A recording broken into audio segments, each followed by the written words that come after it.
I'm OrosZ, and this is another episode of Borderlands The Handsome Collection, and in today's episode, like when you look, I went with some kind of a weird... I wanted to make her look like some kind of military officer, but yeah, I ended up looking like a fucking Soviet officer instead. Well, whatever. And I'm using a Vladov gun, so that's kind of fitting. So what's the first DLC we're gonna tackle? As you can see, I do not have any fucking quests. They've been all completed. I did every single quest in the game. All of them. Every single one of them. Man, there's been a lot of quests. Nice, that's a good thing. My first gun, my first ever quest. Get a gun. And I did get a gun. Fuck yeah. So what are we gonna do first? Well, the game kind of implies that I should do this. But I ain't fucking doing this. Also, I don't know if you noticed, but sometimes when you're looking at this map, and you search fast travel points, some of them are highlighted in yellow. But then some of them are highlighted in purple, like this one. Why is it purple? I don't know, this one's fucking yellow. And they're both DLCs, so why is this one purple? Badass Crater. Oasis. And then you have Headhunter DLCs.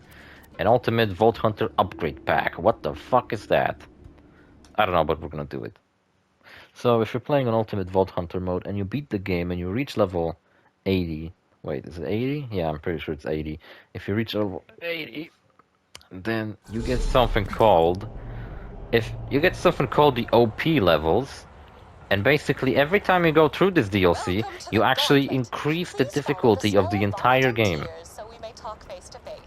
And I find that really stupid, like why the fuck do I need to go through an entire circle of slaughter, basically, to increase difficulty of the fucking game? Why can't I just fucking choose the difficulty? But yeah, I never really had any actual reasons to complain about that. It's just that this DLC sucks. I don't like it. Because that's the only purpose it serves. Other than that, it's just like, oh, I'm gonna go through this fucking area, and I'm just gonna run around. Oh, it seems like I never did it on my fucking normal difficulty, because the map is undiscovered. Huh, interesting. So, yeah, all you fucking do is run around and fucking shoot people, and that's it. I'm very sorry to say, I need your assistance. This gate Dr. T and the Vault Hunters. Unlock door. Enough to uncover the secret way to open it. You know, Maya's pretty smart, you know. She carries a book around. Don't know why Tannis makes fun of her. Congratulations, you are now a genius by Pandoran standards. Also, sometimes when you play the game, it's really nice to teleport here and do this really easy quest of opening a door and coming back here.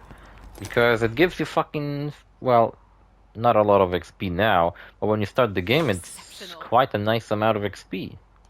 Using a mixture of iridium, Digistruct technology, and Scooter's salami-stained fingers, trying to read into that, I put together the combat trials you see before you.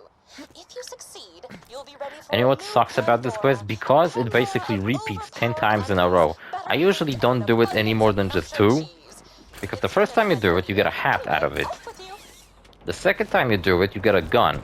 So at least the reward changes, but then every time you do it again and again, you just get the same fucking gun over and over. So it's completely worthless, pointless, and not fun. Also, at least I guess it's a step up from just doing circles of slaughter, because I'm not just running around slaughtering enemies with no purpose. I talked about it 2 episodes ago. Why is it that I hate circles of slaughter, but I have no problem running in a straight line and shooting enemies? Until he was eaten by his mother. Oh. Well, you don't need to make Skags the mascot of Pandora, they kinda are.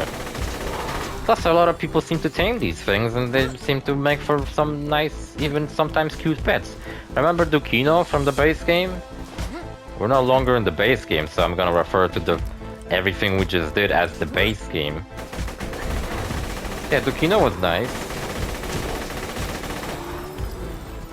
And he, like, you know, once they're not charging at you to fucking eat you, they seem pretty cute.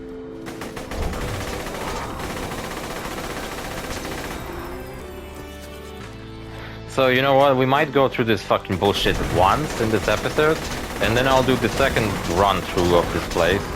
It's completely the same as the first one. I think Tannis might be making different jokes this time around, but like, I don't even think that she does. So I might do it on my own, actually. Just to not bore you to death or anything like that. And also after today's episode, I think I'm gonna change up my equipment.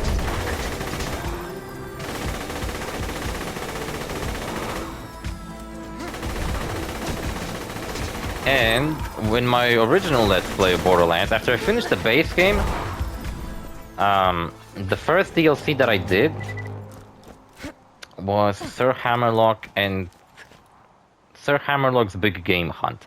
I decided to go in order from my least liked DLC to my most liked DLC. But in this playthrough, I think I'm gonna do it in a slightly different order, so I think next episode we're gonna begin the Pirates DLC. And that one's fucking awesome. Then we're gonna do... I don't know, maybe then we're gonna do the, maybe after that we're going to do the, you know... Maybe we're gonna do Mr. Torg, actually, and then we're gonna do the... Or no, wait, you know what, I should probably tackle that one first. But I don't want to tackle it as the first one, so I think Sir Hammerlock is gonna be the second. DLC we tackle, then we're gonna tackle Mr. Torg's Campaign of Carnage, then we're gonna tackle Tiny Tina's DLC, and then finally the final one, Lilith's DLC. Every DLC is like focused around a specific character, giving them some fucking development and shit. And yeah, we're gonna do like Headhunter packs in between those bigger DLCs and all that. And you know what, when I first did my original Borderlands 2 Let's Play as my Gage character, after that, I made a bunch of holiday specials the following year inside of Borderlands, because Borderlands has a Halloween themed DLC, and it has a Christmas themed DLC, a Thanksgiving themed DLC. My throat is seriously beginning to hurt from all the talking.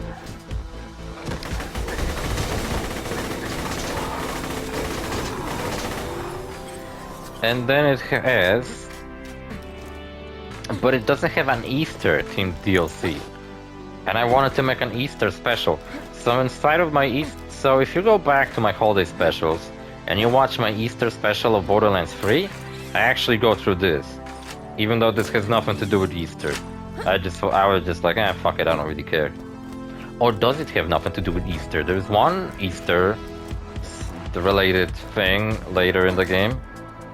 I'll show you what it is. It's a huge fucking stretch, but I find it kind of funny.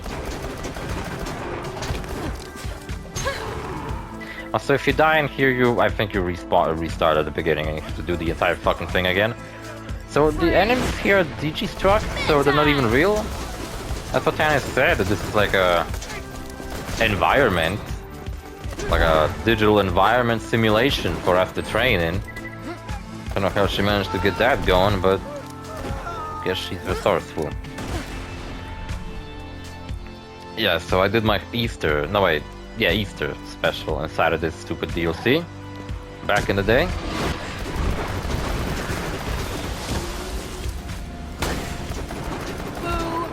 Yeah. And Borderlands 3 just kind of disappointed me. I thought Borderlands 3 would have like smaller DLCs just like this game, themed around holidays, and it had a fucking Halloween one, but then it didn't have a Christmas one, or an Easter one, or a Thanksgiving one, but it did have a Valentine's event, except it wasn't cool like in this game where there's an entire new map and everything. Instead it's just like, well, it's nowhere near as cool. Also over here, you can pull this for 5 Iridium. I believe it gives you a red chest. And you know, a possibility of getting some... Still deface his likeness. Though given how you toss bullets away like so many fun-sized candies, I likely could have replaced Jack's image with that of a puppy, and you still would have shot at it. Oh, coming back to my idea of shooting puppies in the face. Remember that? I had a quest idea like that. Yeah, so Borderlands 3 was a bit disappointed in...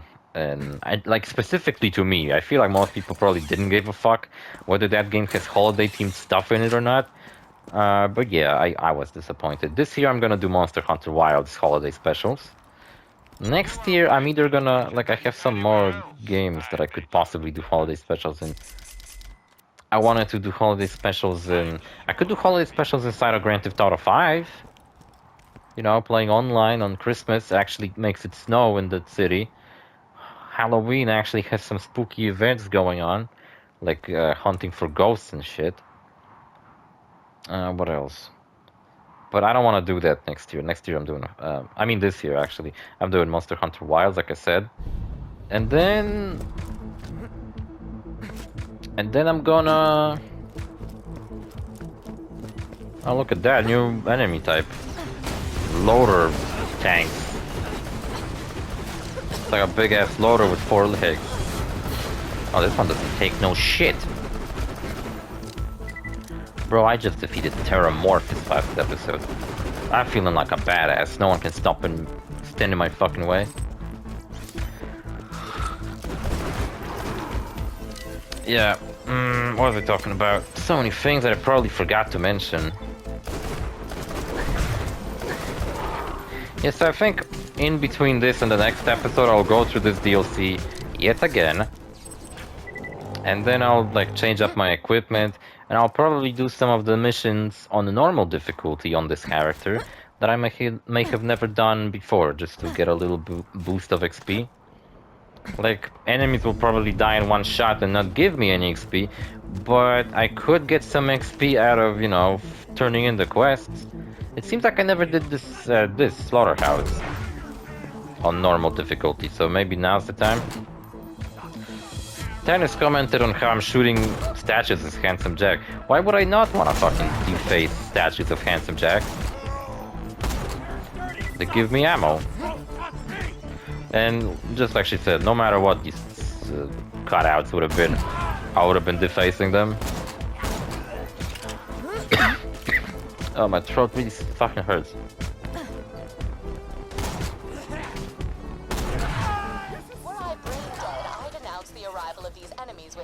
It's hilarious that you wouldn't think an enemy rushing you with a fucking melee weapon would make much sense in a first-person shooter environment, but somehow it actually does.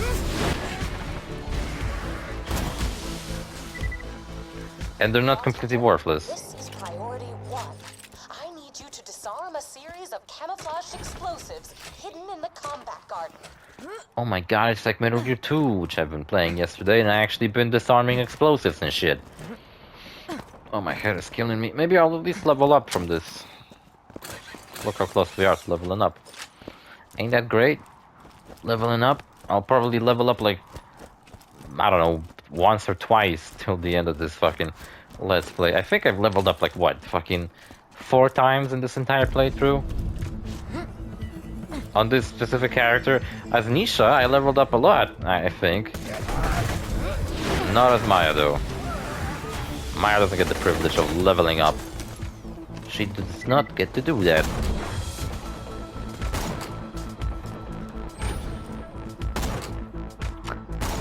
Missed Handsome Jack.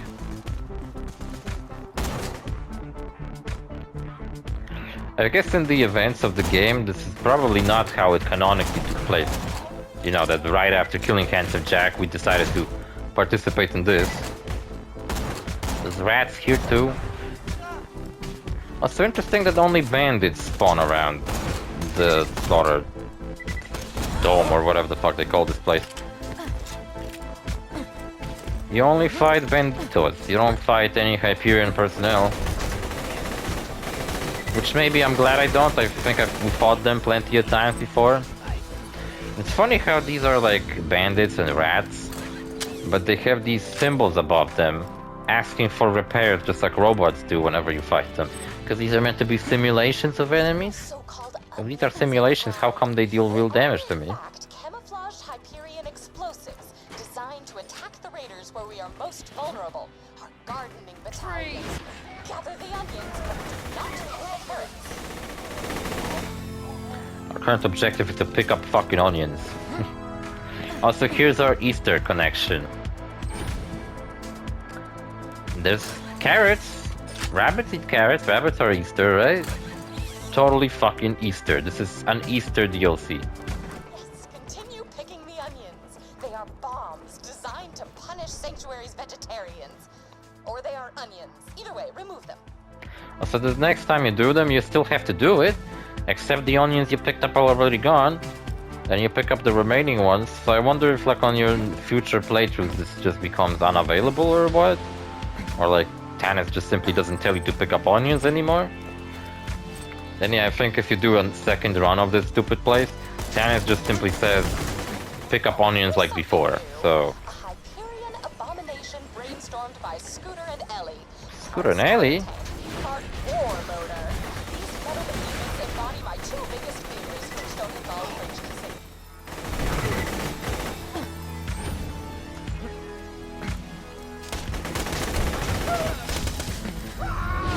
If she said French kissing, that implies France exists in this universe, and therefore I hate this. Also, what am I... Seriously, ran out of fucking things to say. I kinda feel like a complete fucking idiot. Once you are done, I Can't will think of use anything. this gauntlet to train the Crimson Raiders. If nothing else, it will give Oh them yeah, something to do that's the beyond thing that I standing kept around forgetting about to Sanctuary mention. doors. Mortal Kombat 2 trailer came out. And you know what? One thing I couldn't stop thinking about is that there's so much... Okay, well, it's called the Mortal Kombat 2 teaser, and they were teasing how Carl Urban is now gonna play Johnny Cage. And yeah, he looks like a fucking awesome Johnny Cage. But I imagine this is a trailer specifically focused on Johnny, because Johnny is constantly in center of, like, every shot of the fucking trailer. Like, 50% of this trailer is just shots of Johnny, like, right in the middle of the fucking camera. Which really fits his character, don't get me wrong, since he's an actor hungry for cameras. But they barely show off any other characters. I think it's on purpose. They didn't call it the Johnny Cage trailer or anything like that, but I'm pretty sure it's supposed to be focused on Johnny. And also, people are saying how Johnny replaced Cole Young. I don't know if you guys remember, but in the first movie, the main character is a guy named Cole Young. He's an original character, and he's meant to be a basically audience insert, you know? He's the relatable character. He doesn't know anything about Mortal Kombat, just like people maybe watching the movie might not know anything about Mortal Kombat. So he's the guy you're supposed to relate to, you know? Except everyone hated the guy because he's boring. I think it would be funny if they actually brought Kyle Young into the main canon, into the games, but turn him into like a really cool character. And Cole Young appears for a split fucking second in this trailer in his stupid armor that he had in the first movie. And it seems like he's no longer gonna be the main character. In fact, many people are saying that he's gonna die in this movie. And you know what? I can't help but feel like that too. Like, I think he might actually fucking die.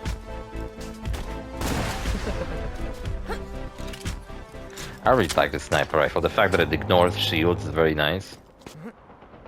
And yeah. He's possibly, very likely, going to motherfucking die. And it's going to be fun. I think, because like, they spend the whole movie introducing his backstory and all that. I think what would be cool, if maybe even cooler than just killing him off, is turning him into a kind of villain. But like done in like a meaningful way, like maybe I don't know, Raiden. You know, like how Liu Kang turns against Raiden at the end of MK9.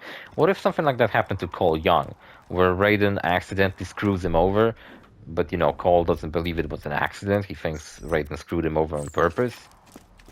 So Raiden's gonna be like, I'm sorry, Cole, I didn't foresee what could have happened. Cole was like, fuck you, you motherfucker, I don't give a shit that you didn't foresee it. You're a fucking god, Raiden.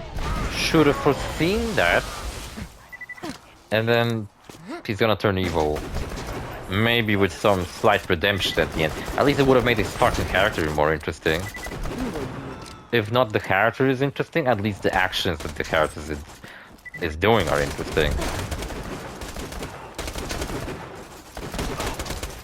Therefore, that kind of turns the character interesting, because if a boring-ass character, like some guy with a completely generic look and name, starts acting really weird, it actually turns him into an interesting character, because you start thinking like, why would this generic like everyday guy do these questionable things that just like don't really befit someone who was just like presented as just this normal guy who just wants to get by, you know? And like Cole, I guess, was that he had something. I don't really remember his backstory very well, but he was. It was something about how he's the son of some martial artist that was like Nearly finished your respected, but course. he's not Keeping with as laws of drama, respected, however, I and have he's saved sad the about most it. difficult And then task he for gets last. taken to the. Actually, I guess there was no Mortal Kombat tournament in the first movie. What was the first movie about? Jesus Christ! Watched it twice. Once in a theater, and once at home with my Primarily friends. by greed and bloodlust. In this respect, they're somewhat And like Marcus Kincaid. Marcus Kincaid. Stop struggling. Also, over here is the... You actually get to fight Assassin Reef. Remember Assassin Reef, guys? You don't remember Assassin Reef? Remember the mission Assassinate the Assassins? Altering their voice and speech patterns to exactly match the bandits they emulate. Yeah, these are basically reused assets.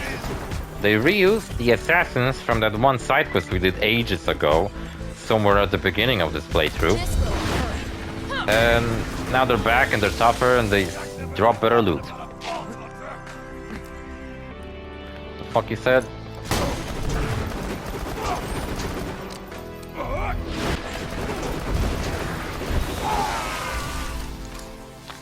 And we did it, and we got a hat as a reward. Did I not get like a revolver to drop? That's a revolver that I actually use quite a lot Prepare for a great on my deal of assassin text. character. Higher overpowered level, you have completed the raid on digital speed. Try completing it again at higher difficulties to unlock more levels of overpowered enemies. At higher difficulties. So it doesn't work on normal difficulty or on True Vault Hunter difficulty. Makes me wonder why even have this available at these difficulties. Also, what is this? Can you access this? I don't know, I have no Now idea. wash the metaphorical blood from your hands. The gauntlet is complete. Yeah, metaphorical, because we never killed anybody in this, because they were all holograms. Isn't that fucking crazy? Oh, my fucking head. Oh, it's like... got a splitting fucking headache. Jesus. It's killing me.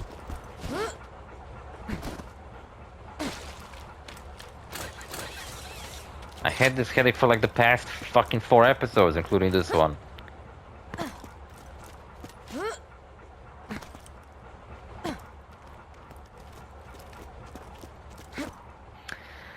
Yeah, so the first DLC we're gonna do is the pirate one, and that one has actually 2 raid bosses. And I'll be honest with you, I don't think we're gonna beat them. I think I'm gonna keep these raid bosses towards the end, because I know of an exploit that doubles your damage, and that might be the only way of me actually being able to fucking defeat those guys. Otherwise, I would have a really hard time doing that. Hyperius the Invincible, that's the first guy. He's like a Hyperion engineer, and we fought plenty of Hyperion engineers in this game. It's just that that guy specifically is like imbued with iridium or whatever. He became like a fucking monster, and he's got like these 2 overpowered loaders assisting him. He's like Wilhelm, like a lore accurate Wilhelm. I Oh, may have just lied to you. Please it's a new hat. I thought I had this hat already. here and we can begin. As you can see, we got the same fucking quest again, except this time it rewards us with a purple gun.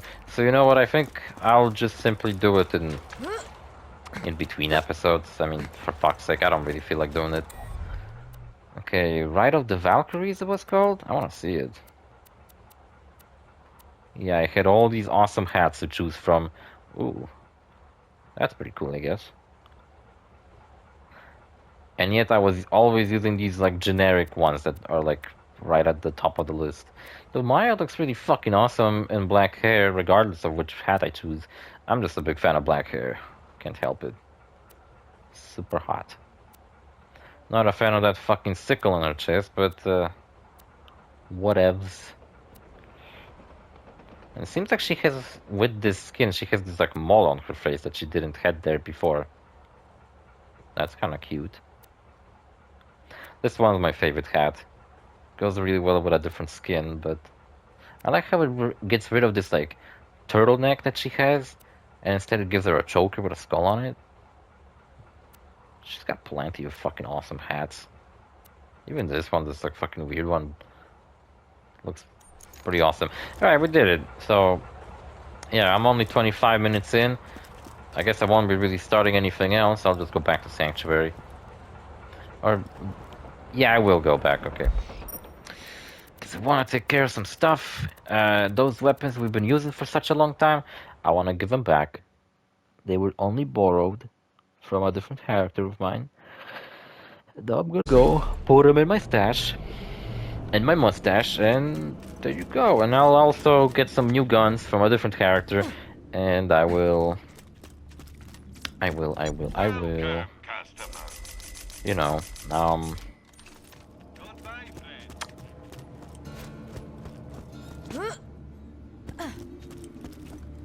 I will do the thing we just did again. Get that purple gun, show it to you what it is in the next episode.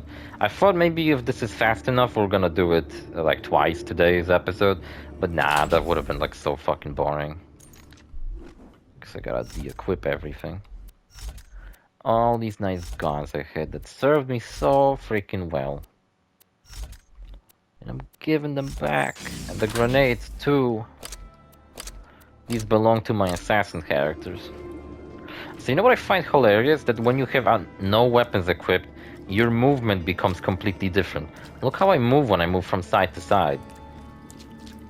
Like, what the hell? Plus you can see your hands on the bottom, which is actually pretty nice. These animations are pretty cool. But you never almost never see them because you always have a fucking gun glued to your hand. Look, I can actually see Maya's hands transitioning from this like wavy animation to a punch animation.